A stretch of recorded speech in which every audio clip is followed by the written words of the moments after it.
हे सगळे कमळाबाईचे गुलाम आहेत। ते कमळाबाईच्या चिन्हावरच निवडणुका लढवणार हे नक्की आहे।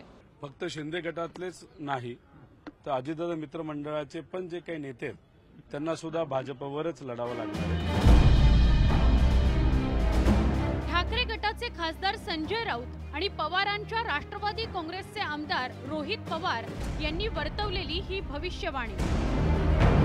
महाविकास आघाडीच्या सत्तेला सुरुंग लावत भाजपनं आधी ठाकरेंची शिवसेना आणि नंतर पवारांच्या राष्ट्रवादी काँग्रेसमध्ये फूट पाडली। एकनाथ शिंदेंपाठोपाठ अजित पवारांनीही भाजपचा हात धरत महायुतीत सहभाग घेतला। पण आता महायुतीत गेलेल्या या दोन्ही गटाच्या नेत्यांची कोंडी करण्याची खेळी महाविकास आघाडीनं केल्याचं दिसतंय। एकनाथ शिंदे आणि अजित पवारांच्या गटाला भाजपच्या चिन्हावर लढावं लागेल असा दावा मवियानं केलाय। हे सगळे कमळाबाईचे गुलाम आहेत।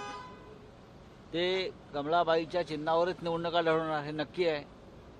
कारण जरी त्यांना शिवसेना आणि धनुष्यबाण दिलं असलं तरी ह्यापैकी कोणत्याही उमेदवाराला शिंदे गटाच्या आपलं डिपॉझिट वाचवता येणार नाही। फक्त शिंदे गटातलेच नाही तर अजितदादा मित्रमंडळाचे पण जे काही नेते आहेत त्यांना सुद्धा भाजपवरच लढावं लागणार आहे।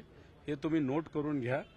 ते सीट जास्त मागतील आणि एक लेवल असं येईल भाजप त्यांना म्हणेल एवढ्यावर लढा, नाही तर बाकीच्या गोष्टी आमच्याकडे आहेत, आम्ही तुम्हाला बघून घेऊ। त्यांना काहीही पर्याय राहणार नाही। भाजप जे बोलेल ते त्यांना ऐकावंच लागेल। महाविकास आघाडीच्या या भाकितानंतर महायुती ही आक्रमक झाल्याचं बघायला मिळतंय। भाजप आणि महायुतीच्या नेत्यांनी राऊत आणि रोहित पवारांच्या भविष्यवाणीचा खरपूस समाचार घेतला। संजय राऊतांनी एक मान्य केलं की धनुष्यबाण हा एकनाथ शिंदेच्या शिवसेनेचा आहे। अशा भिका मागून जागा आणि उमेदवार घेण्यापेक्षा भारतीय जनता पार्टी, एकनाथ शिंदेच्या नेतृत्वाखालची शिवसेना आणि अजित पवारांच्या नेतृत्वाखालची राष्ट्रवादी काँग्रेस पार्टी हे आपापसात विचार करून चर्चा करून या संदर्भातला निर्णय घेतील। त्याच्याकरता संजय राऊतांनी आपलं नाक इकडे खुपसण्याची आवश्यकता नाहीये।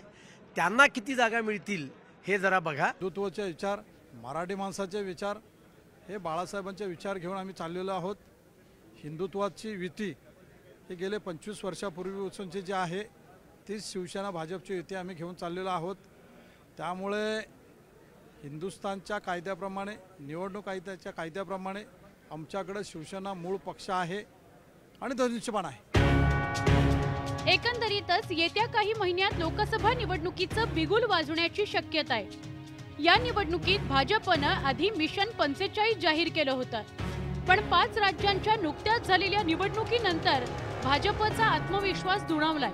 त्यामुळे आत्मविश्वासानं ओतप्रोत झालेला भाजप आता मित्र पक्षांना किती जागा देतं हे बघणं महत्त्वाचं ठरणार आहे। त्याआधीच विरोधकांनी भाजपच्या मित्र पक्षांवर निशाणा साधल्यानं राजकारण तापल्याचं बघायला मिळतंय।